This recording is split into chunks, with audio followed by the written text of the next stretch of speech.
بسم اللہ الرحمن الرحیم۔ حضرت سیدتنا عائشہ صدیقہ رضی اللہ تعالیٰ عنہ فرماتی ہیں کہ رسول اللہ صلی اللہ تعالیٰ علیہ وآلہ وسلم نے فرمایا کہ 15 شعبان معظم کی رات جبریل میرے پاس آئے، یعنی شب برات، اور کہا کہ یہ وہ رات ہے کہ جس رات میں اللہ تبارک و تعالی بنی کلب کی بکریوں کے بالوں کے برابر لوگوں کو جہنم سے آزاد فرما دیتا ہے۔ سبحان اللہ۔ مگر کچھ لوگ ایسے ہوتے ہیں کہ اس رات بھی ان کی بخشش نہیں ہوتی، اللہ تعالیٰ ان کی طرف نظر رحمت نہیں فرماتا۔ وہ محروم لوگ کون ہیں، وہ بد نصیب لوگ کون ہیں؟ فرمایا کہ ایک وہ کہ جو کافر ہے، اور وہ کہ جو آپس میں عداوت رکھنے والے ہیں، بغض و کینہ رکھنے والے ہیں، اور والدین کا نافرمان، اور شراب کا عادی، اور زنا کا عادی۔ یہ وہ بد نصیب ہیں کہ اللہ تعالیٰ اس مبارک رات بھی ان کی بخشش نہیں فرماتا، ان کی طرف نظر رحمت نہیں فرماتا۔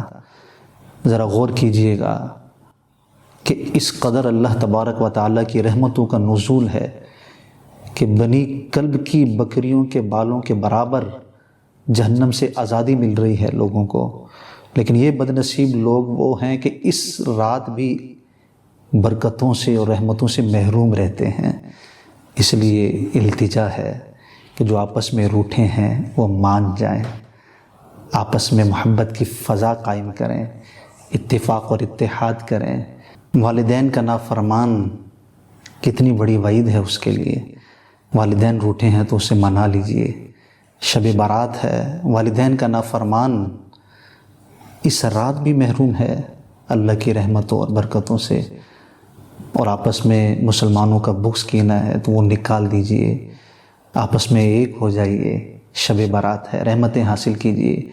آپ ذرا غور تو کیجئے کہ ایک بکری کے بال کون گن سکتا ہے؟ اللہ کی رحمت اتنی چھم چھم برس رہی ہے کہ اللہ اتنوں کی بخشش فرما رہا ہے، اتنوں پر نظر رحمت فرما رہا ہے، اتنوں کو جہنم سے آزاد کر رہا ہے، لیکن یہ بدبخت اور بد نصیب لوگ اس رات بھی محروم رہتے ہیں، نہیں بخشے جاتے۔ توبہ کر لیجئے۔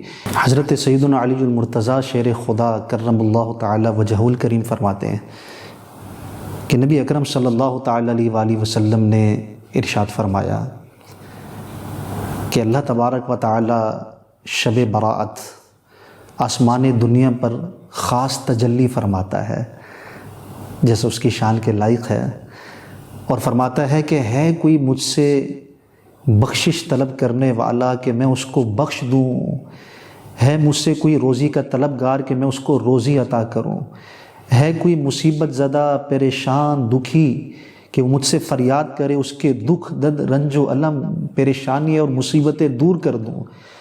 آپ فرماتے ہیں، ابن ماجہ شریف کی حدیث پاک ہے کہ یہ اللہ تبارک و تعالیٰ طلوع فجر تک اللہ تبارک و تعالیٰ کی رحمت پکارتی رہتی ہے۔ تو پیارے بھائیوں، رسول اللہ صلی اللہ تعالی علیہ وسلم نے ارشاد فرمایا کہ اس رات قیام کرو، یعنی شب برات قیام کرو، اللہ کی عبادت کرو، اور دن کو روزہ رکھو۔ اللہ اکبر۔ جاگنے والی رات ہے، عبادت والی رات ہے، اللہ سے مانگنے والی رات ہے، فریاد کرنے والی رات ہے، اس کے سامنے جھولی پھیلانے والی رات ہے، التجا کرنے والی رات ہے۔ آج ہر شخص پریشان ہے، کوئی طرح طرح کی مصیبتوں میں مبتلا ہے، کوئی کس پریشانی میں مبتلا ہے، تو آئیے، اللہ کی رحمتیں چھم چھم برس رہی ہیں، اس کو حاصل کیجئے، عبادت کر کے، تلاوت کر کے، اللہ کا ذکر کر کے، اس کی بارگاہ میں ہاتھ پھیلا کر۔ اللہ تبارک و تعالی ہمیں شب برات کی برسنے والی رحمتوں کا صدقہ ان رحمتوں میں ہم سب کو حصہ عطا فرمائے۔ آمین یا رب العالمین۔